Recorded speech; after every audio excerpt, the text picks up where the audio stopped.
फतेहपुर में मकबरा या फिर मंदिर। हमारे साथ मुस्लिम समुदाय से जुड़े हुए जो अधिवक्ता हैं आसिफ जी वो हैं। आसिफ जी, मुस्लिम समुदाय क्या कह रहा है इस मकबरे को लेकर या फिर मंदिर को लेकर, जो बातें सामने आ रही हैं, आपका क्या कहना है? देखिए, फतेहपुर में आपसी भाईचारा सौहार्द सदैव रहा है और सदैव रहेगा। कुछ अराजक तत्वों ने माहौल ख़राब करने की कोशिश की है, मगर वो अपने प्रयास में सफल नहीं हो पाए हैं। कहीं ना कहीं हमारे फतेहपुर के गणमान्य नागरिकों और जिला प्रशासन द्वारा इस तरह माहौल को कंट्रोल कर लिया गया है। और जैसा कि आप पूछ रहे कि वो क्या है, तो मैं आपको बताना चाहता हूँ कि वो मुग़ल कालीन मकबरा है। वो आज का बना हुआ मकबरा नहीं, वो मुग़ल कालीन मकबरा है और 1704 में उसका निर्माण किया गया था। और जिस तरह से अगर राजस्व का अभिलेखों की आप बात करें तो उक्त मकबरा जो है 753 गाटा संज्ञा में राष्ट्रीय संपत्ति मांगी मकबरा के नाम पर दर्ज है। और उस मकबरे में अब्दुल समद खां साहब, जिनकी मृत्यु 1699 में हुई थी, और उनके पुत्र जिनकी मृत्यु 1704 में हुई थी, अबू मोहम्मद, दो लोगों की कब्रें उस मकबरे में सेंटर में हैं। बाकी जो उनके खादिम वगैरह थे उनकी कब्रें बाहर की तरफ बनी हुई हैं। और इस मकबरे का जिक्र जो अंग्रेज लेखक हुए उन्होंने जो फतेहपुर का गजट था उसमें भी इसका जिक्र किया है। मैं आपको उस लेखक का नाम भी बता देता हूँ। लेखक का नाम है आर.एच. नेविल। आर.एच. नेविल ने फतेहपुर गजेटियन नाम की पुस्तक लिखी, जिसके पेज नंबर 199 व 200 में भी उस मुग़ल कालीन मकबरे का जिक्र है, जिसको आप ऑनलाइन भी वो किताब पढ़ सकते हैं। और फतेहपुर के इतिहासकारों ने भी उस मकबरे का जिक्र अपनी किताब की इतिहास की किताब में किया, जिसको मैं आपको बताना चाहता हूँ कि हमारे फतेहपुर के एक इतिहासकार रहे हैं डॉक्टर ओम प्रकाश अवस्थी जी, जिन्होंने अनुवाक नामक पुस्तक लिखी। उस अनुवाक नामक पुस्तक के पेज नंबर 165 में उस मकबरे का जिक्र उन्होंने किया। और फिर हमारे फतेहपुर जनपद के डॉक्टर इस्माइल आज़ाद साहब एक इतिहासकार हुए, जिन्होंने तारीख़ फतेहपुर नामक एक पुस्तक लिखी। उस पुस्तक में उन्होंने पेज नंबर 53, 54 और 55 में विस्तार से उस मकबरे के बारे में, उसके आर्किटेक्ट, उसके डिज़ाइन के बारे में विस्तार से लिखा है।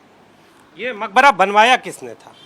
एक्चुअली ये मकबरा मुग़ल कालीन है और ये औरंगजेब के शासनकाल में बनाया गया था। जी, एक चीज़ जानना चाहेंगे, जिस तरह से ये जो प्लॉट संख्या है, जो नंबर है 1159, ये क्या है?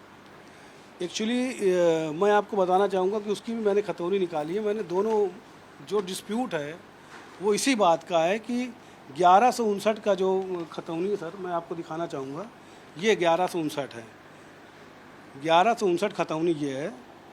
और जो मकबरा जिस नंबर पे बना है वो मैं आपको बताना चाहूँगा कि वो 753 पे बना है। उसकी खतौनी ये, जिसमें साफ साफ मांगी मकबरा राष्ट्रीय संपत्ति के नाम पर दर्ज है।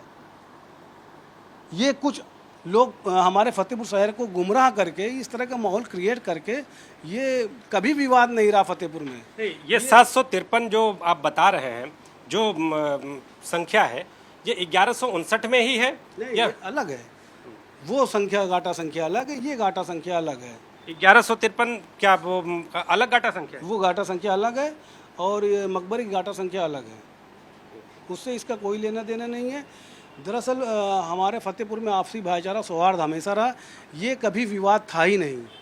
आप हमारे पूर्व के प्रशासनिक अधिकारियों से, वर्तमान के प्रशासनिक अधिकारियों से भी आप जानकारी ले सकते हैं। फतेहपुर में ये कभी इस मकबरे का कोई विवाद नहीं रहा। ये अचानक एक विवाद जनरेट किया जाता है और इस तरह की घटना बिना शासन प्रशासन से जांच करवाए, बिना कोई ठोस कार्रवाई के, बिना वैधानिक कार्रवाई के, भाई न्यायालय भी जा सकते थे अगर कोई आपत्ति थी, वहाँ से भी मामला सुना जा सकता था, मगर उस तरह की कार्रवाई, कोई वैधानिक कार्रवाई का कोई सहारा नहीं लेकर के इस तरह का हथकंडा अपनाया गया, जो कि गैर जिम्मेदाराना और असंवैधानिक है। और उनके खिलाफ शासन द्वारा मुकदमा भी लिखाया गया है, जिसकी FIR भी मेरे पास है। कहिए तो मैं आपको दिखा सकता हूँ।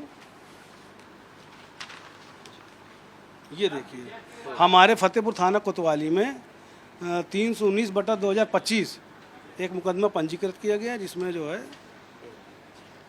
जो उस दिन घटना कारित करने वाले थे उसमें 10 नामजद और 150 अज्ञात लोगों का मुकदमा हमारे पुलिस प्रशासन ने दर्ज कराया है। जी, जिसकी कॉपी ये है, मैं आपको दिखा भी रहा हूँ। जी, तो ये विवाद पनपा कैसे, क्या क्या वजह क्या? ये विवाद अचानक क्रिएट किया गया।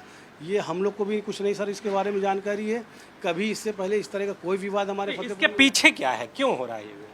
एक्चुअली इसमें इस मकबरे की ज़मीन में कुछ मकान भवन बने हुए हैं, 34 भवन, जिनको जो इस मकबरे की देखभाल कर रहे थे मतवल्ली साहब, उन्होंने इस जो मकान जो मकबरे की ज़मीन पे अवैध कब्जे हो गए उसको खाली कराने के लिए वो हाई कोर्ट गए। उस हाई कोर्ट से डायरेक्शन हुआ कि उन डिस्ट्रिक्ट मजिस्ट्रेट के लिए कि उन मकान को हटाया जाए, जिसमें डिस्ट्रिक्ट मजिस्ट्रेट ने उन मकानों को हटाने के लिए अलग से मुकदमा आदेश देकर पारित कराया, जो भी विचाराधीन है। तो सारा विवाद मकबरे में जो ज़मीन है उसका विवाद है और मकबरे का कोई विवाद नहीं है। कहा यह जा रहा है कि जो स्ट्रक्चर है उसमें चेन है और कुछ ऐसा है कि उसमें आकृतियां बनी हुई हैं, ऐसा है क्या? ऐसा कहीं कुछ भी नहीं है। मकबरा अभी भी मौजूद है, आप जाके देख सकते हैं। मुग़ल कालीन आर्किटेक्ट में जो भी निर्माण किए जाते थे वैसे ही वो मुग़ल कालीन मकबरा बना हुआ है। जो भी उस टाइम की आकृति हुआ करती थी उसी आकृति में वो निर्माण है। अभी भी बिल्डिंग खड़ी हुई है, आप देख सकते हैं उसको। तो मुस्लिम पक्ष का ये मत है कि वो मंदिर नहीं मकबरा है।